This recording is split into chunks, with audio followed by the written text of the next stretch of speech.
Pai Celestial, Mestre Jesus, mais uma vez aqui nos reunimos, Mestre querido, suplicando-te teu amparo e o teu concurso. Envolva-nos, Mestre amado, a todos nós em vibrações de paz, de saúde e de equilíbrio. E abençoa, Senhor, os nossos propósitos do bem. E rogando-te o teu amparo e o teu auxílio, que lhe pedimos a permissão para dar por iniciado o nosso encontro dessa noite. Se conosco, Mestre querido, hoje, agora e sempre, e por toda a eternidade. Uma boa noite a todos, né? É uma alegria recebê-los aqui na nossa reunião. Hoje nós vamos dar continuidade ao programa nosso de estudo, né? Vamos abordar um tema interessante, né? Se chama Amor a Toda Hora. E a nossa companheira Fátima Carvalho, que é presidente, inclusive, da nossa instituição, é que está com a responsabilidade, vai trazer a exposição para nós. Boa noite para todos. Que a paz do nosso Mestre Jesus esteja conosco. E esperamos que, a partir deste momento, os nossos mentores espirituais possam nos auxiliar, nos amparar, para que sejamos intuídos em torno de um tema que consideramos não só importante, mas muito belo para a nossa existência. E talvez o único motivo que nós temos para ser felizes é exercitando esse amor. A caridade é importante, a benevolência é importante, mas o amor engloba todos os valores morais e espirituais, todos os sentimentos enobrecidos do ser humano. Então, falar de amor é falar de Deus acima de tudo, porque tudo que existe nesse universo, tudo que existe nesta vida, tudo que existe diante da nossa existência, no nosso planeta, no universo, é fruto da bondade divina, do seu amor imenso em favor de tudo e de todos. Então, nós estamos falando de Deus. Falar de amor é falar de Deus. E esse amor de Deus foi plantado em nossos corações como semente, para que pudéssemos cultivar, para que pudéssemos trabalhar e buscar vivenciá-lo acima de tudo, dentro das nossas realidades de vida, em diversas formas que ele se manifesta. Eu vou compartilhar com vocês a minha tela, para que possamos acompanhar o estudo juntos, dentro do tema que vamos trazer, amor a toda hora. O título em si já é bastante significativo, porque o amor deveria ser vivido a toda hora. Se nós pertencemos e saímos da essência divina, que é puro amor, esse amor deveria fluir de nós a todo instante e a toda hora. Mas, pelas nossas condições espirituais, pelos nossos estados evolutivos, ainda não conseguimos vivenciá-lo na extensão que ele representa em nossa existência enquanto ser espiritual. Mas esse é o nosso objetivo. Essa conquista desse amor em nós, para que Deus possa se expressar através de nós, através dessa semente de amor que Ele plantou em nós. Kardec questiona no Livro dos Espíritos, na questão 938, ele fala: a vivência do amor é apenas uma necessidade passageira ou algo a que estamos fatalmente destinados? E lá nas considerações da questão 938, nós vamos ver a seguinte fala de Kardec. A natureza deu ao homem a necessidade de amar e de se sentir amado. Um dos maiores prazeres que lhes sejam concedidos sobre a terra é a do reencontrar corações que se simpatizam com o seu, o que lhe dá as premissas de uma felicidade que lhe está reservada no mundo dos espíritos perfeitos, onde tudo é amor e benevolência. Nós percebemos que Kardec coloca aqui para nós que o amor para o qual fomos treinados a vivenciar, a viver, a receber, ainda é uma grande promessa para quando estivermos em mundos perfeitos, onde o amor e a benevolência será a tônica máxima. Mas temos que treiná-lo, temos que aprender a compreendê-lo para que possamos conquistá-lo em definitiva em nossa existência, já que a nossa natureza necessita amar e necessita ser amado. Precisamos amar e ser amado. Mas não podemos nos esquecer de que é dando que recebemos. O amor que dou é o amor que eu recebo. Então, isso é muito importante para a nossa vida, porque às vezes a gente fica esperando ser amado para retribuir o amor daquele que nos ama. Esperamos que ele nos ame primeiro, nos ofereça tudo que ele tem de melhor, para depois oferecer. Então, essas palavras de Kardec, em O Livro dos Espíritos, está intrinsecamente associada a muitas das definições que existem do amor. Mas nós fomos lá no dicionário de Aurélio e encontramos a seguinte definição do sentimento de amor. Lá ele fala que o amor é sentimento que impele as pessoas para que se lhes afigura belo, digno ou grandioso. Então, o amor para o qual somos impelidos se apresenta de forma bela, benigna e grandiosa. Mas o amor que emana é o amor que volta para nós. O amor que emanamos é um amor que retorna para nós em dobro, muitas vezes. Mas nós ainda não aprendemos, não entendemos bem sobre esse amor. Esse amor se manifesta na nossa existência de diversas formas. Ele se manifesta no amor ao filho, no amor aos pais, no amor aos entes queridos, no amor pela nossa profissão, no amor pelo nosso amigo, no amor pela nossa pátria, no amor por algo, por um pequeno gesto de alguém em nosso favor, no amor por um animal que temos na nossa companhia. Então, o amor traz várias experiências para a nossa existência. Mas nós precisamos compreendê-lo de uma forma mais profunda para que ele possa existir em nossa existência a toda hora, a todo instante, para que ele possa ser uma constante na nossa existência, em todos os instantes da nossa vida, seja enquanto encarnados ou enquanto desencarnados.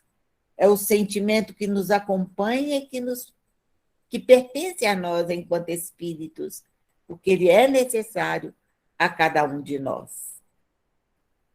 E, com certeza, esse amor tem grandes definições. E eu tirei aqui, para ilustrar o amor, de Leon Denis, que é um grande poeta, um grande escritor e um poeta dentro da doutrina espírita. que fala o seguinte do amor: o amor é a celeste atração das almas e dos mundos, a potência divina que liga os mundos, que governa-os, que fecunda-os. O amor é o olhar de Deus. O amor é o sentimento superior no qual se fundem e se harmonizam todas as qualidades do coração. É o coroamento das virtudes humanas, doçura, caridade, bondade.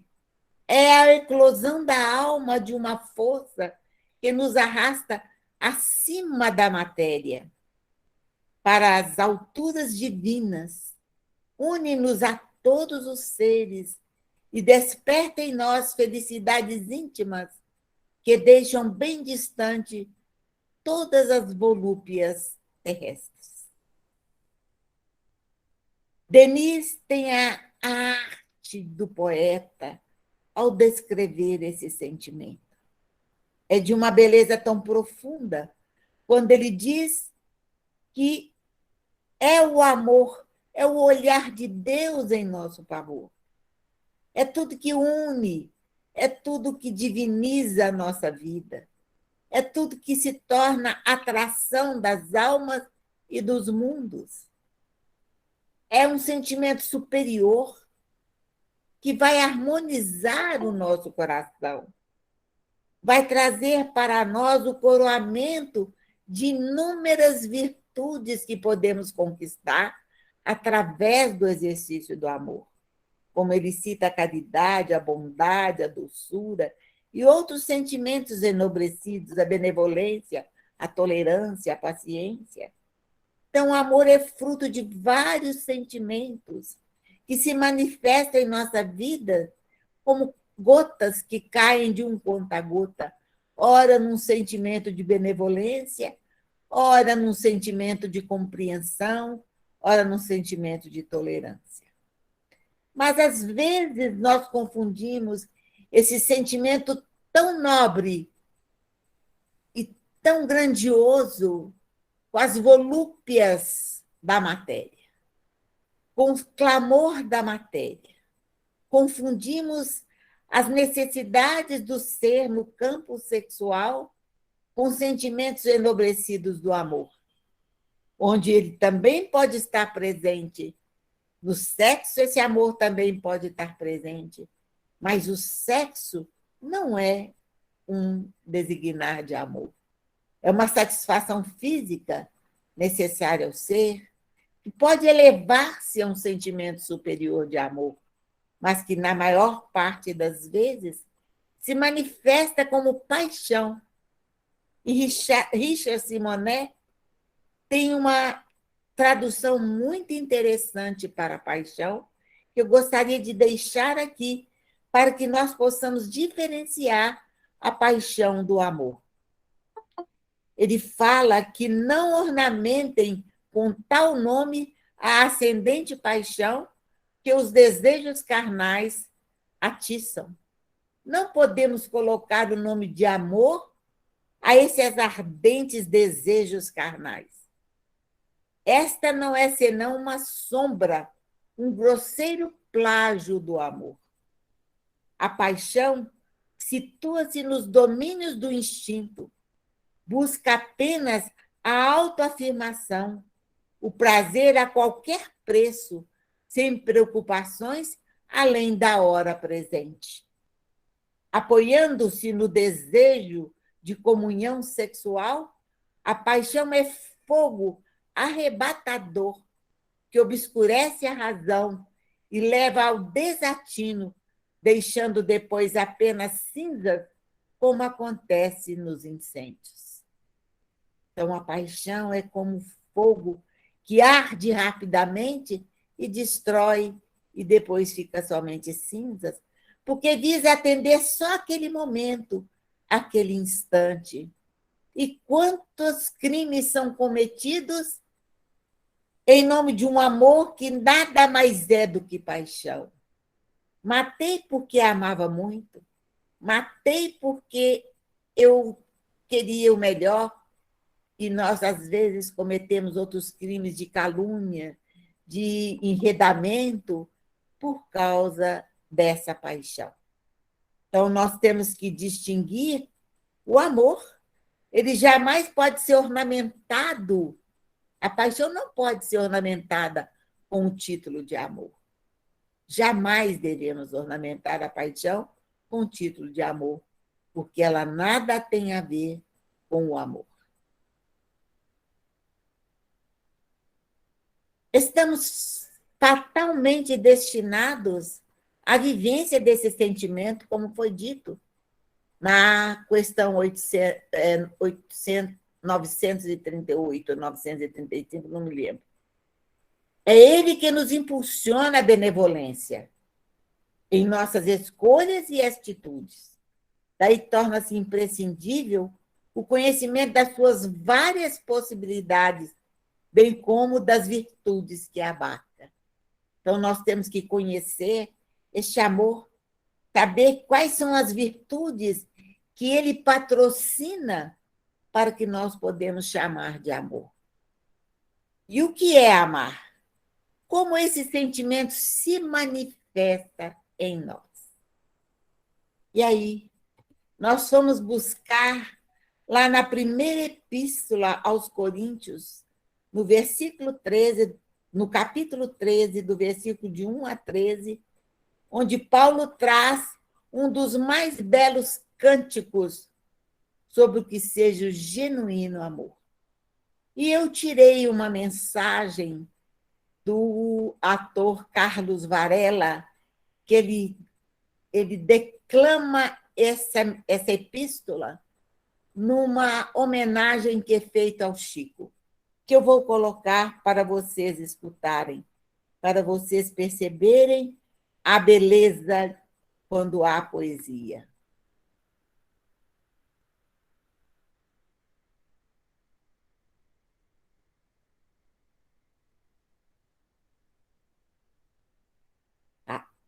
Desculpem, é Carlos Vereza, o autor. Sinto mesmo.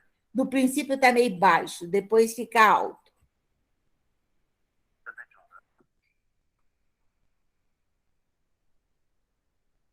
Primeiro, pessoal, sessão,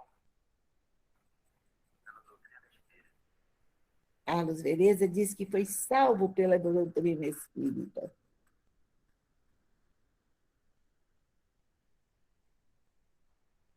Segundo, por ter sido convidado para aqui dentro, em homenagem a um ponto de luz que pousou em nosso planeta, no nosso sistema. Então vamos lá. Ainda que eu fale todas as línguas dos homens e dos anjos, ainda que eu fale todas as línguas dos anjos e dos homens, se eu não tiver amor, serei apenas um bronze que ressoa, sino pequeno. Ainda que eu possua todas as profecias, saiba todas as ciências, ainda que eu possua um tamanho grau de fé que me permita remover montanhas, se eu não tiver amor, eu não serei. Ainda que eu distribua meus bens e meus pobres, e deixe então o fogo consumir o meu corpo, não proveito disso se eu não tiver amor.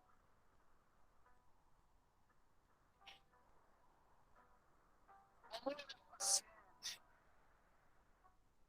amor é bondoso, não é nada exigente, arrogante, orgulhoso, jamais é descortês, nunca é interesseiro. Divaldo, querido, o amor não se irrita, não guarda rancor no coração, tudo desculpa, tudo crê, tudo espera, tudo suporta nesse mundo. O amor não tem fim.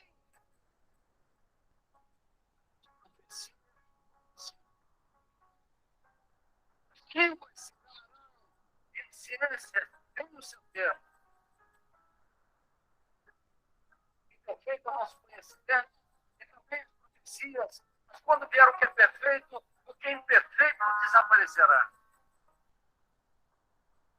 Quando eu era criança, brincava com criança, pensava como criança raciocinava. Como bem feito, e despojei dos atributos de criança. Por enquanto, chegamos a Deus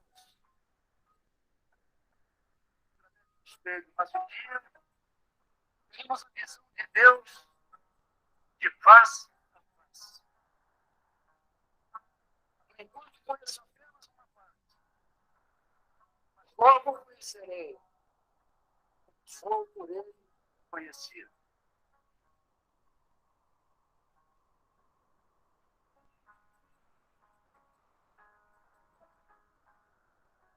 Temos agora a fé, a esperança e o amor. Mas os três, mais excelente é o amor.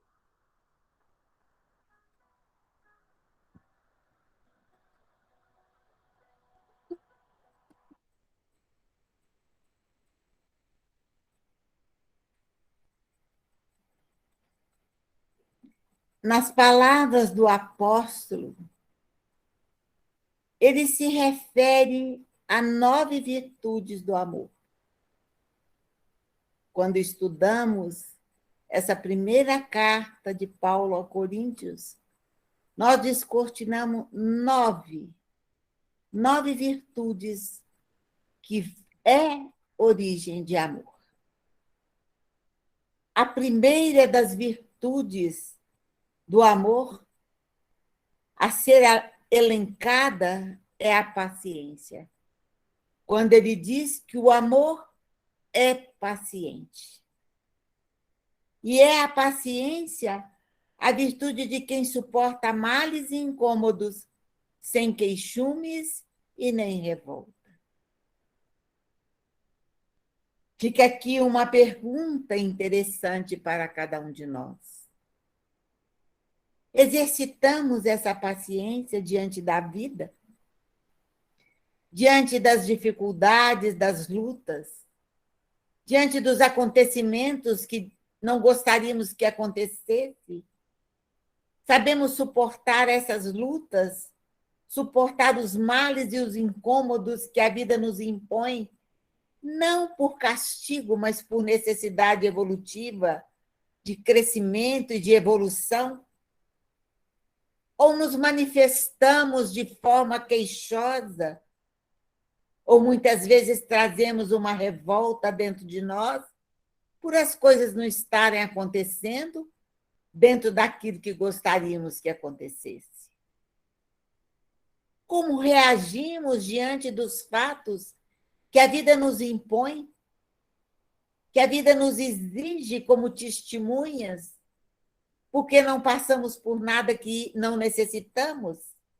Tudo nos acontece de acordo com um planejamento espiritual que é nos dado antes do retorno, onde fatos e acontecimentos exigem, quando não são por nós mesmos provocados, para podermos trabalhar a nossa individualidade.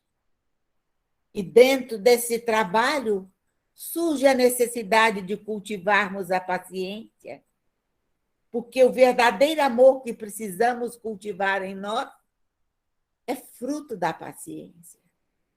Não podemos querer as coisas de imediato. Queremos que a vida nos devolva tudo dentro dos nossos planejamentos. E quando nos dá dentro dos planejamentos, nós agradecemos a Deus, ficamos contentes, mas se não é, a revolta, os queixumes, a insatisfação toma conta da nossa vida e saímos levando tudo isso para junto daqueles a quem convivemos, às vezes para os nossos ambientes de família, nos ambientes de trabalho, onde quer que estejamos, os queixumes e as revoltas começam a surgir de nós, trazemos, às vezes, desalentos e desânimos junto daqueles que conosco convivem. Cultivamos a paciência para aguardarmos o tempo certo para a nossa vida? Aguardamos com paciência e com fé, acima de tudo, de que tudo está certo e que, se algo está acontecendo, ela é necessário? E que nada é para sempre, e que tudo passa, e que hoje está desse jeito, mas amanhã pode ser diferente, porque cada amanhecer é um novo dia, é uma nova oportunidade, é uma nova chance de viver? Será que nós conseguimos cultivar essa paciência dentro dos nossos corações? É algo para se pensar nessa primeira virtude de amor que Paulo nos convida quando diz que o amor é paciente. A segunda virtude do amor é a tolerância. E a tolerância se identifica com a paciência. Porque quando não há paciência, a intolerância surge, gritante dentro de nós, manifestando de diversas formas no queixume, né? Como já dissemos, na revolta, muitas vezes, que parte dos nossos corações. Exasperamos, desesperamos e agitamos tudo que está à nossa volta. O tolerante é aquele que, por aceitar e compreender que cada indivíduo possui sua própria maneira de pensar, de sentir, de comportar-se, de agir com tanto ou cautela e benevolência, procurando extrair dos outros o que eles intimamente possuem de melhor, é aquele que reconhece o direito aos outros de terem opiniões diferentes ou até diametralmente opostas às nossas. Então, a tolerância exige de nós a aceitação. A aceitação, de acordo com o Evangelho segundo o Espiritismo, é um consentimento da razão.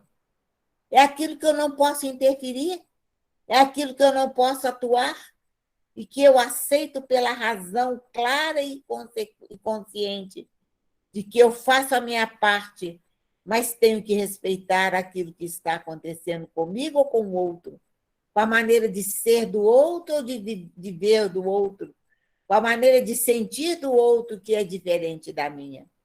Mas quando eu me deparo com alguém que não pensa igual a mim, que não age igual a mim, que não tem opiniões igual a minha, que não sente da mesma forma que eu sinto, eu me afasto e já não acho que ele é digno do meu amor, que ele não merece a minha compreensão, ele não merece a minha paciência, a minha tolerância.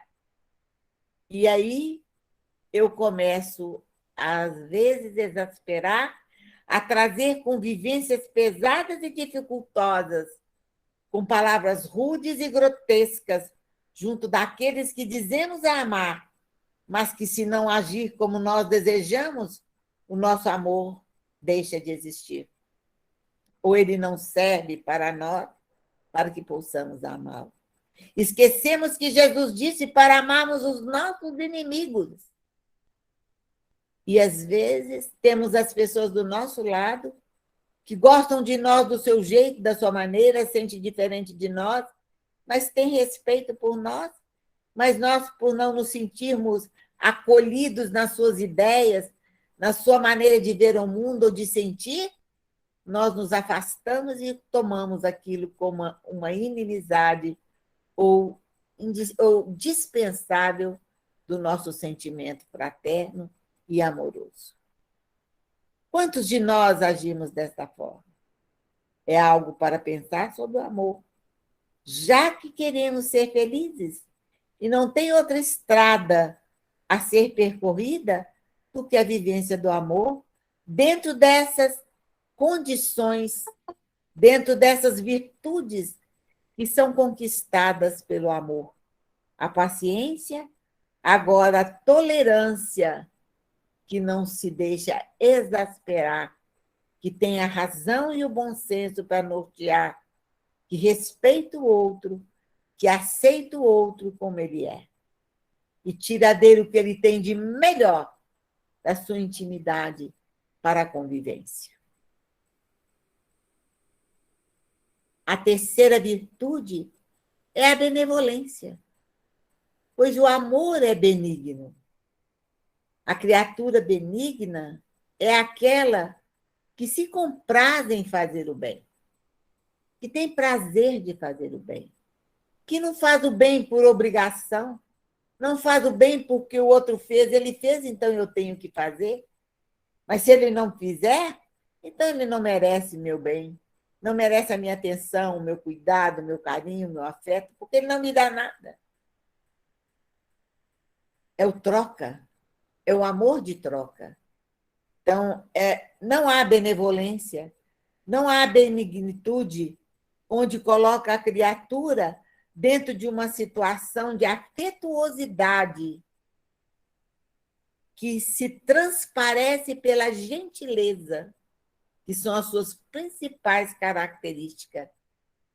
Afetuosidade alicerçada na gentileza, onde promover a satisfação alheia é o maior mérito. É o objetivo primeiro, é o objetivo maior. O egoísmo ainda toma conta de nós. Queremos que as pessoas façam tudo por nós, mas nós não estamos dispostos a fazer tudo por elas. Só fazemos quando recebemos em troca. Se não me amar, não te amo. Você não faz isso por mim, por que eu vou fazer isso por você? Você não me atende nisso, por que eu vou te atender? Você está me pedindo isso, mas você nunca fez isso para mim? Essas são as nossas conotações de vida do dia a dia. Muitas vezes nós agimos dessa forma. Às vezes não, às vezes sim.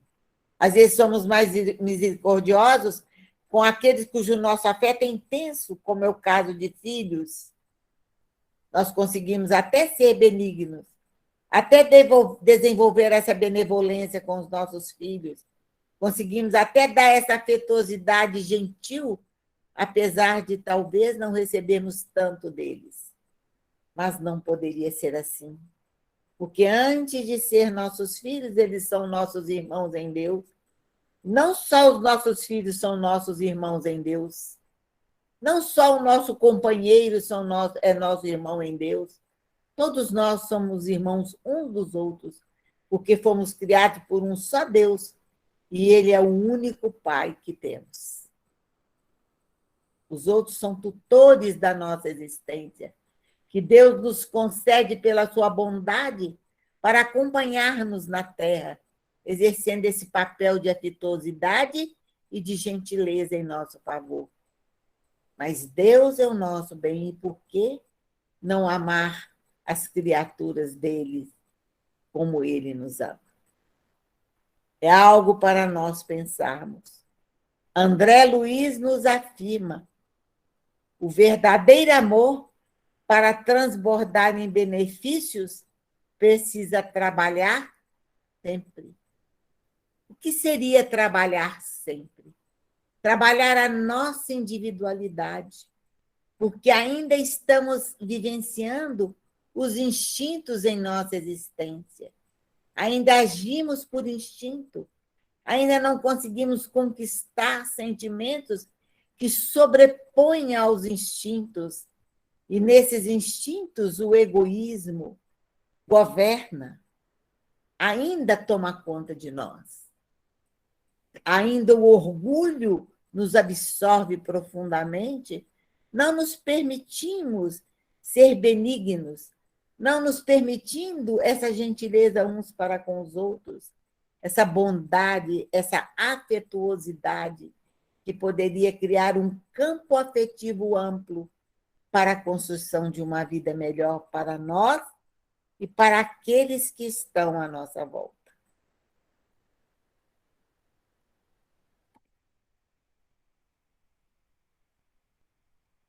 A benevolência sem dúvida, a quarta virtude. Porque, de acordo com o apóstolo Paulo, o amor não procura seus interesses. Então, a incondicionalidade do amor é que nós ainda não conseguimos exercitar. Ainda fazemos o amor comercializado de troca, condicional, com o se.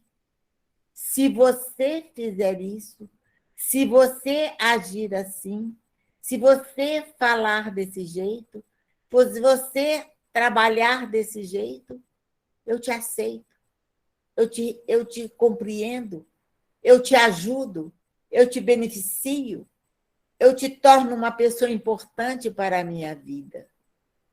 É o se da condicionalidade que não cabe no exercício do amor.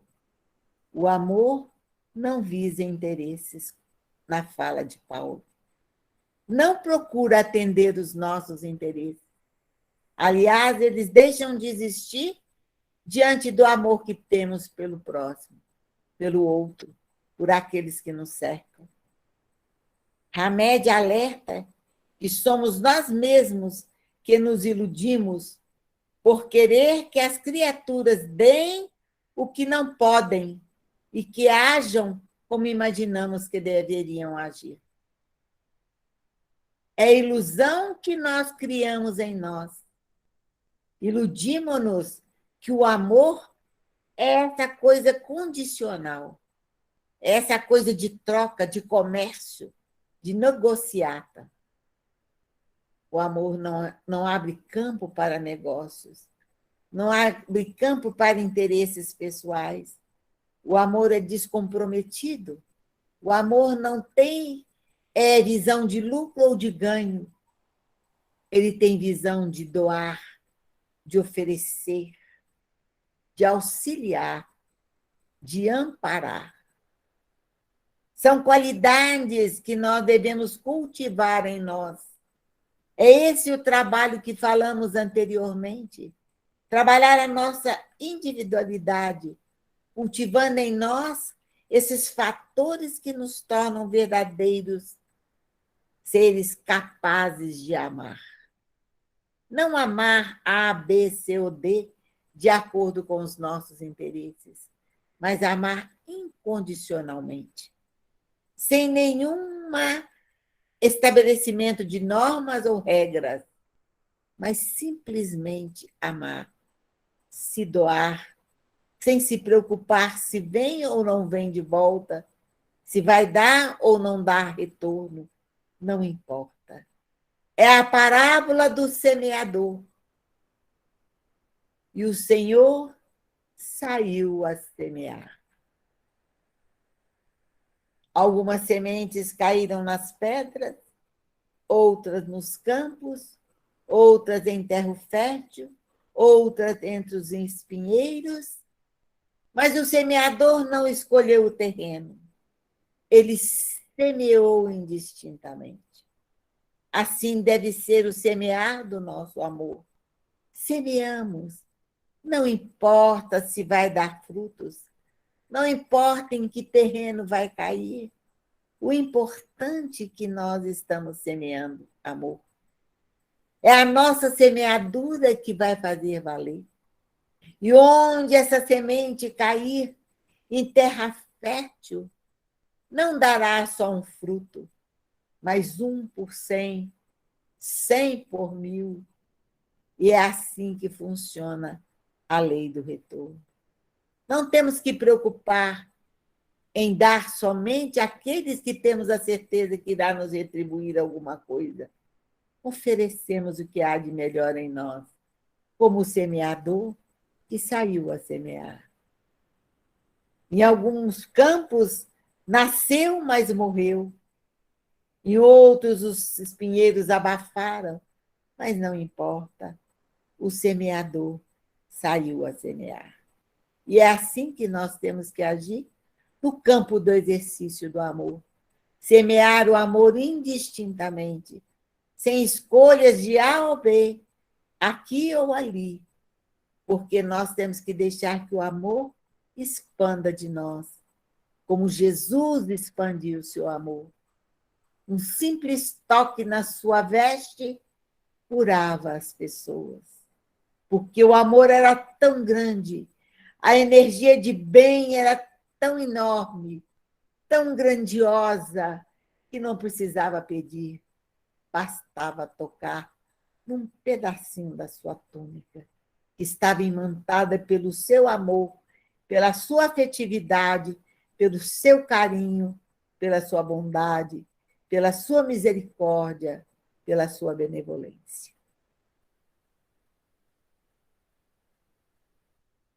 A quinta virtude é a maturidade, porque o amor exige maturidade. O amor não arde em ciúmes. E ciúmes é imaturidade. A imaturidade é um amor infantil, é um amor criança, né? A criança tem um amor imaturo. Ela se enche de ciúme. Se você aproximar da mãe de uma criança e abraçá-la e falar, sua mãe é minha, ela fecha a cara, olha para você e fala, ela não é sua, ela é minha. Porque a imaturidade dela de compreender que a mãe não lhe pertence. É alguém que Deus cedeu para que cuidasse dela, mas que é um ser independente dela, que independe dela, mas que está ali para auxiliá-la. Assim como todas essas pessoas que nos rodeiam na vida, não nos pertencem. Pertencem a si próprios e ao Criador. E têm o direito de agir da forma que quiserem. Mas nós nos enchemos de ciúmes, de busca, né, de inquietações mentais e emocionais, que muitas vezes se manifesta pela insegurança pessoal, por nos acharmos incompetentes, por não nos sentirmos capazes de serem amados, por não nos sentirmos dignos do amor do outro. Mas nós não temos que nos preocupar, nós temos é que agir com dignidade para sentirmos que merecemos amar e ser amado.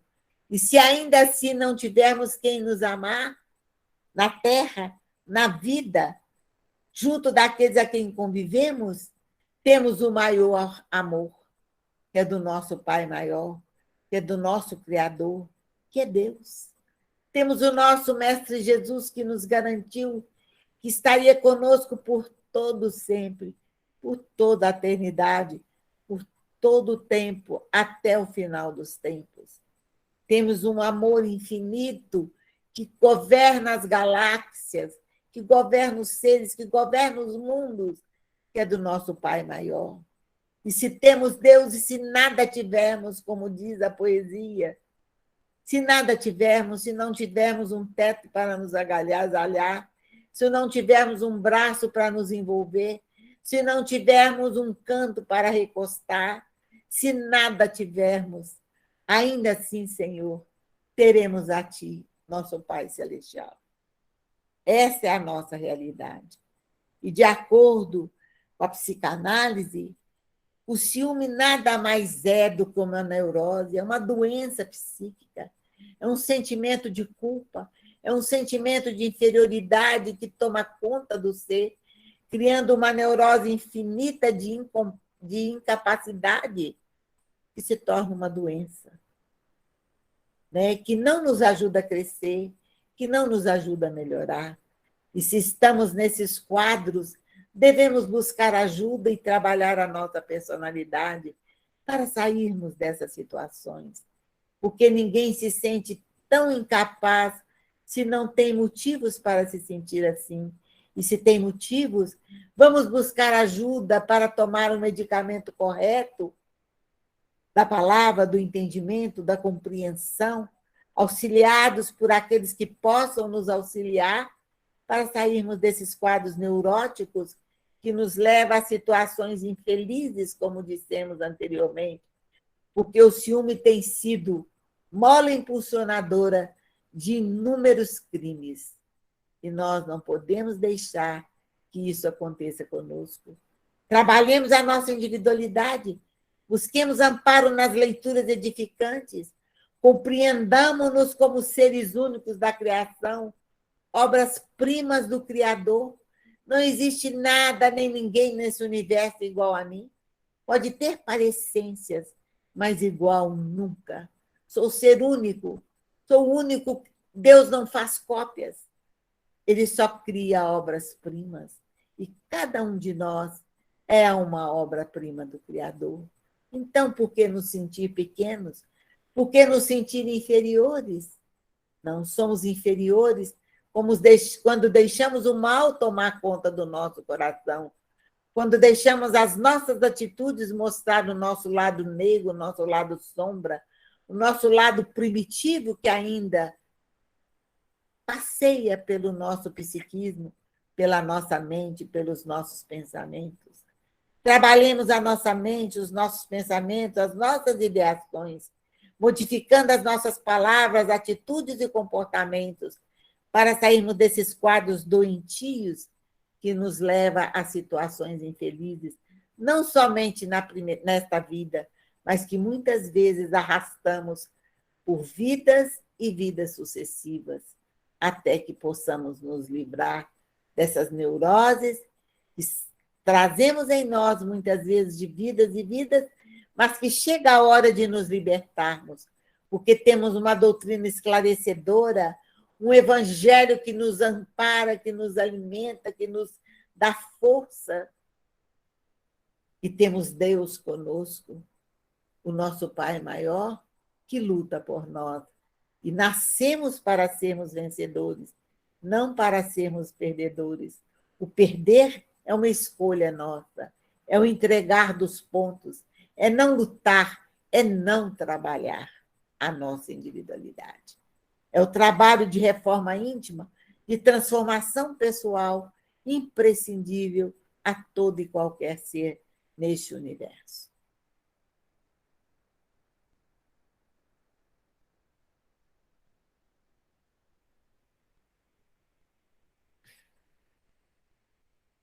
A sexta virtude é o respeito.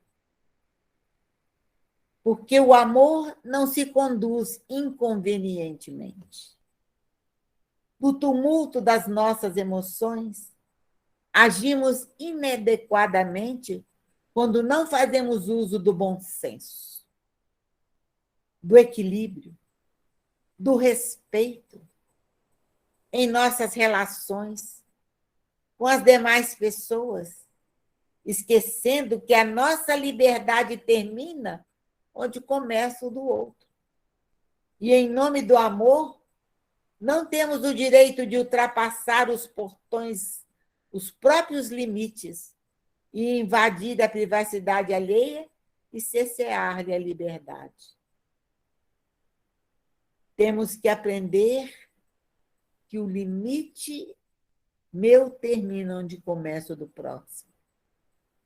Não posso violentar o outro, ultrapassando os limites. Estarei me comprometendo, estarei trazendo para mim dificuldades e abrindo um campo que eu não tenho o direito de entrar, que é a liberdade de cada ser.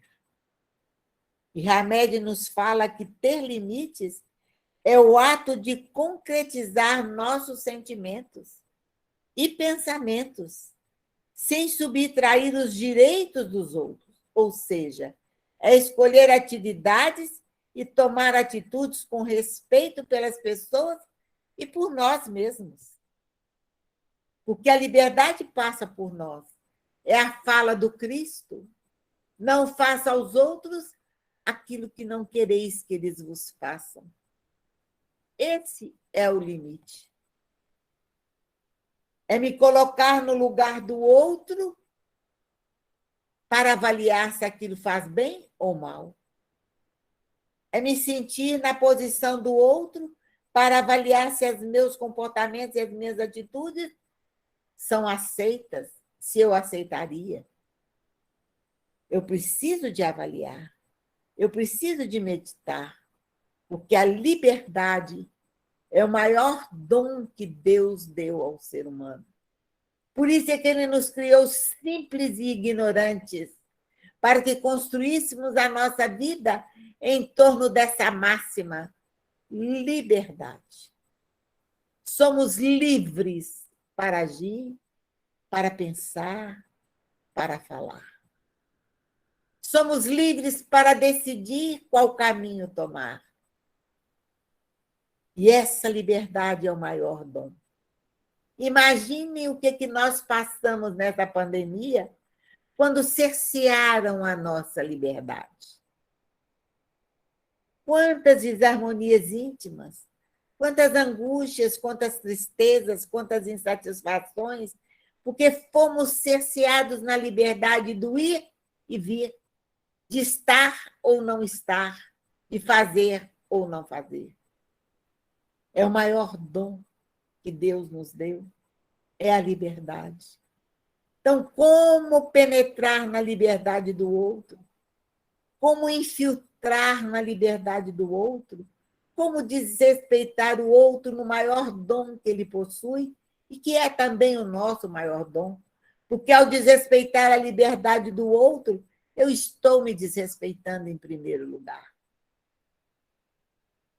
Desrespeitando algo que eu quero para a minha vida, que eu não vou abrir mão da minha liberdade. Então, nós temos que pensar que limites exigem o quê? Bom senso, equilíbrio, pensar, avaliar, medir. Tudo que fizermos, falarmos e agirmos, temos que pôr o bom senso, temos que usar o equilíbrio, o respeito, a análise sincera e efetiva dentro dos aspectos da liberdade. Não podemos sair quebrando a liberdade dos outros, porque nós estaremos quebrando a nossa própria liberdade. Não façais aos outros aquilo que não quereis que vos façam. Esta é a lei. Porque quando eu abro espaço para desrespeitar a liberdade do outro, eu estou dizendo a ele, eu também posso ser desrespeitado. Então, é bom que a gente pense e analise a nossa vida, no sentido do falar, do pensar, do agir, se não estamos adentrando na liberdade do outro. A gente tem visto tantas coisas aí terríveis, né? Nas redes sociais, um desrespeito total ao ser humano, com falas, com pensamentos, com atitudes infelizes, que é um desrespeito humano, que abre porta, né, para a lei processar, responder crimes de calúnia, de desrespeito ao outro. Então, nós temos que pensar muito que isso não é apenas a lei dos homens, é a lei de Deus diante do maior dom que ele nos deu depois da vida, que é a liberdade. Nos dotou de inteligência, nos deu o livre-arbítrio. Dons intransferíveis, que não podemos abrir mão, porque senão seremos infelizes. Perder a liberdade é perder a chance de ser feliz.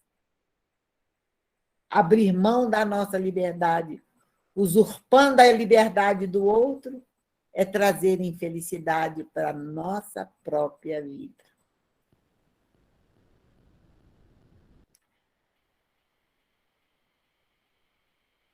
A sétima virtude é a capacidade de perdoar, porque o amor não se ressente do mal, não se ressente do mal.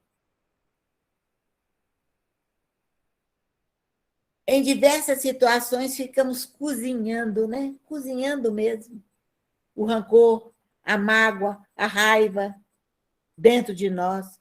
O ressentimento perpassa no nosso psiquismo várias e várias vezes, por coisas graves e por coisas ínfimas.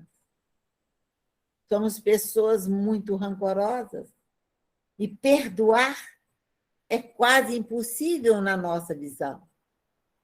Porque perdoar, às vezes, nós tomamos isso como falta de dignidade. Porque o orgulho grita mais alto.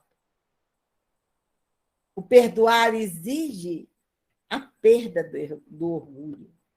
É saber reconhecer os nossos erros, é saber reconhecer as nossas faltas.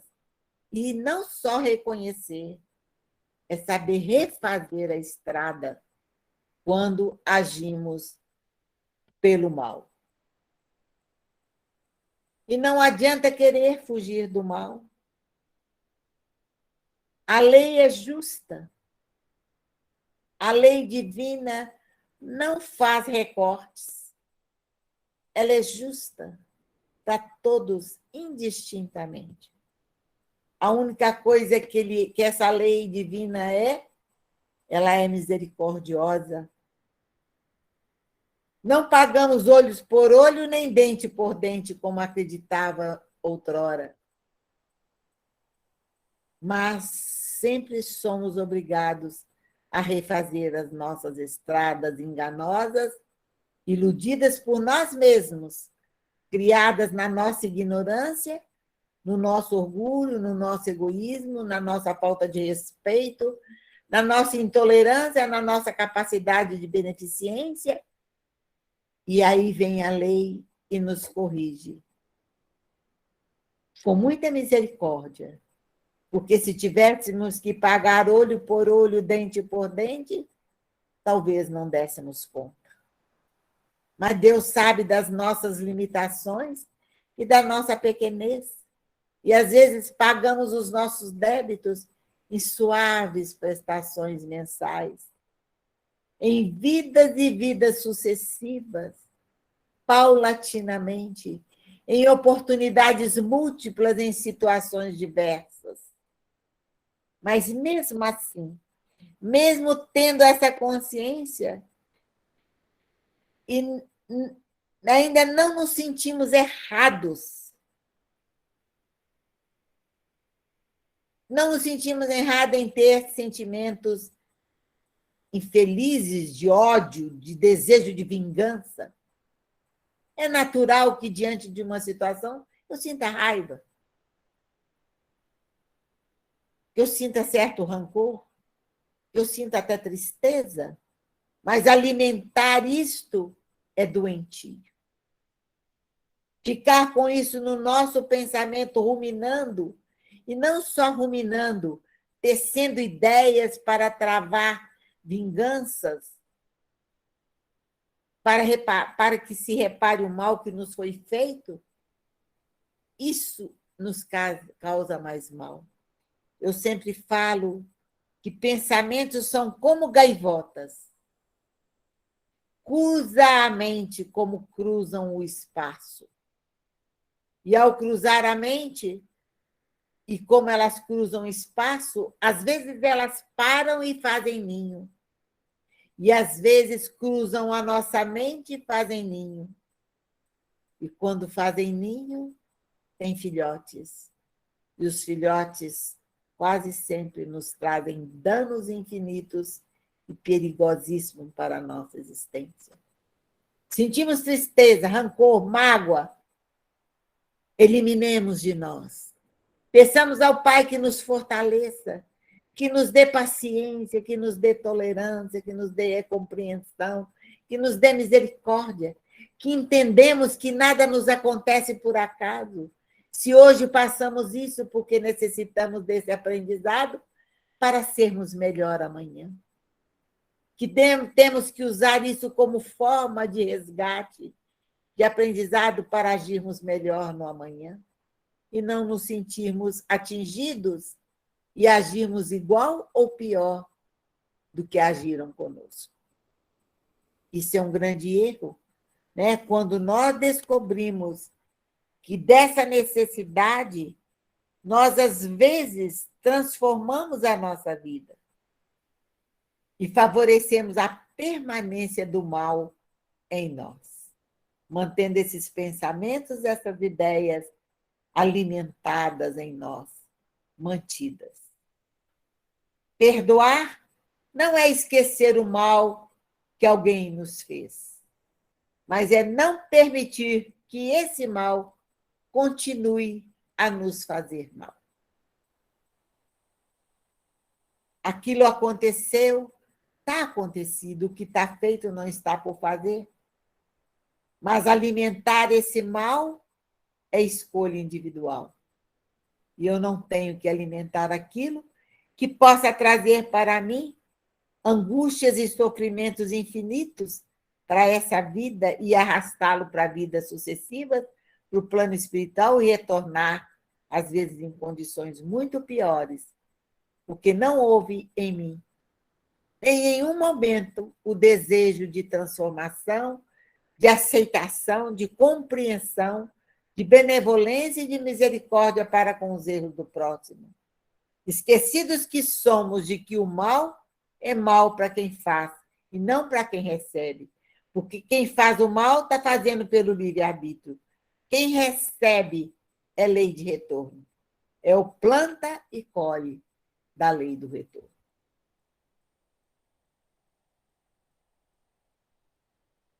E a oitava virtude é a lealdade, pois o amor não se alegra com a injustiça, mas regozija-se com a verdade. A pessoa leal é ética acima de tudo. Ética em tudo que sente, ética em tudo que pensa, ética em tudo que faz. As atitudes são sempre alicerçadas na honestidade, na sinceridade e, acima de tudo, na fidelidade. Então, a lealdade tem a ver com fidelidade. Fidelidade às nossas crenças, à nossa maneira de ser, à nossa maneira de sentir e de pensar. E qual é a nossa maneira de ser, de pensar? É honesta? É sincera? É fiel aos conhecimentos superiores trazidos pelo Mestre Jesus? Trazido pelas leis divinas? Então, no ditado de que viva de forma que, quando pensarem em justiça e integridade, pensem em você. A nossa vida tem que ser aquilo que somos. Não que os outros desejam que sejamos, não da forma que a sociedade estabelece, não da forma que os outros gostariam que fosse, mas da forma que a dignidade, a honestidade dita para nós enquanto seres éticos e leais acima de tudo. Que não comungamos com a injustiça, mas nos regozijamos na verdade. Que a verdade seja o nosso lema, que a verdade seja o nosso caminho. Que a verdade é que vai nos libertar, nos afirmou o Cristo. Conhecereis a verdade e a verdade vos libertará. Busquemos a nossa liberdade, cultivando a verdade em nós mesmos, nas nossas atitudes, na nossa maneira de ser, de pensar e de agir, de falar. Sejamos éticos, honestos, em todos os sentidos da nossa existência. Viva de forma que, quando pensarem em justiça e integridade, pensem em você. Por fim, a nona virtude, que é a humildade. Porque o amor não se ufana, não se ensoberbece. Ufanar-se, ensoberber-se, significa tornar-se orgulhoso, envaidecido. Desta forma, a humildade coloca um selo nos lábios para que não fiquemos nos vangloriando de nossos gestos de paciência, tolerância, benevolência incondicionalidade, maturidade, respeito, perdão, lealdade para com os demais, porque isso nada mais é do que o nosso dever. Não temos que nos vangloriar disso, nem nos sentirmos orgulhosos, porque este é o nosso dever. É o que temos que cumprir. É para isso que estamos aqui, para cumprir com os nossos deveres de seres humanos, seres não só humanos, seres humanizados, que é filho de Deus e tem como mestre Jesus, que disse: amai-vos uns aos outros, respeitai uns aos outros. Tornemos isso uma realidade. Se o inverso, porém, ocorrer, eles poderão sentir-se coagidos e nos retribuir de maneira idêntica. Obviamente que os bons sentimentos que porventura venham a alimentar por nós carecerá da sempre necessária espontaneidade. Então, tem que ser um ato espontâneo e natural, sem vanglorias, mas algo que conquistemos para a nossa realidade de seres humanos e humanizados acima de tudo. O apóstolo Paulo, depois de descrever essas 9 virtudes do genuíno amor, oferece-nos uma síntese do que ele é capaz. Ele tudo sofre, tudo crê, tudo espera, tudo suporta. O amor é paciente, o amor é bondoso, não inveja, não se vangloria, não se orgulha, não se maltrata, não procura seus interesses, não se ira facilmente, não se guarda rancor. O amor não se alegra com a injustiça, não se alegra com a... mas se alegra com a verdade. Tudo sofre, tudo crê, tudo espera, tudo suporta. É somente através da real vivência desse sentimento, atitude, que fortalece-nos no sentido de revelar os atritos que muitos de nossos relacionamentos ainda carregam, numa tentativa de construir vinculações afetivas verdadeiramente enriquecedoras e gratificantes. Que possamos cultivar essas vivências, sentimentos, atitudes, que fortaleçam-nos junto daqueles com quem nos relacionamos e que possamos construir vinculações afetivas verdadeiras e enriquecedoras e, acima de tudo, gratificantes para a nossa existência. E Leon Denis, no livro O Problema do Ser, do Destino da Dor, fechando o nosso estudo, fala: o amor reveste de formas infinitas, desde as mais vulgares até as mais sublimes. Princípio da vida universal, fornece à alma, em suas manifestações mais elevadas e mais puras, aquela intensidade de radiação que reconforta, vivifica tudo à volta dele, e é através dele que a alma se sente estreitamente ligada à potência divina, foco ardente de toda a vida e de todo o amor. E ele ainda continua que o amor é força inesgotável, renova incessantemente e gratifica simultaneamente quem dá e quem recebe.